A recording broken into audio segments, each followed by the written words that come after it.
Welcome to Trendy Flicks, your ultimate destination for the latest in movies, TV shows, and streaming trends. Subscribe now and stay ahead of the entertainment curve. NASA makes decision to bring home astronauts who have been stuck in space for 80 days. Suni Williams and Butch Wilmore left for their mission in early June and were in Italy at risk of not coming home until 2025. NASA is bringing home astronauts Sunita Suni Williams and Barry Butch Wilmore, who have been stuck in space for 80 days. CNN reported that NASA held a review to discuss the situation on Saturday, August 24. After weighing the safety of their vehicles available, NASA concluded that a SpaceX Crew Dragon capsule would be able to be used to bring Williams and Wilmore home. The Starliner vehicle, which launched Williams, 58, and Wilmore, 61, to the International Space Station, ISS, from Cape Canaveral Space Force Station on Florida's Space Coast on June 5, experienced helium leaks and thrusters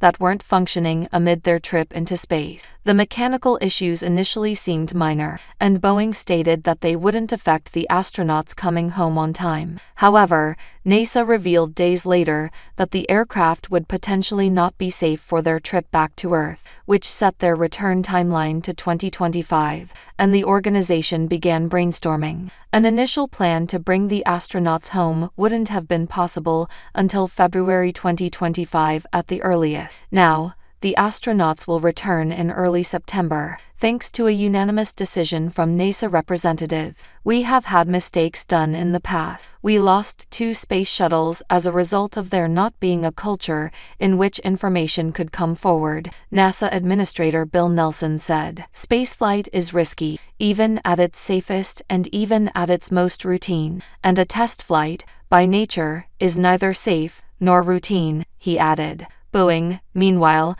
said in a statement that the company continues to focus, first and foremost, on the safety of the crew and spacecraft. We are executing the mission as determined by NASA, and we are preparing the spacecraft for a safe and successful uncrewed return. Amid Starliner's technical issues in July, Williams and Wilmore spoke about spending time on the ISS. Williams expressed confidence in NASA, saying she has a real good feeling in my heart that the spacecraft will bring us home, no problem. Wilmore, meanwhile, shared the same sentiment. That mantra you've heard, failure is not an option, and that's why we're staying here now, he said.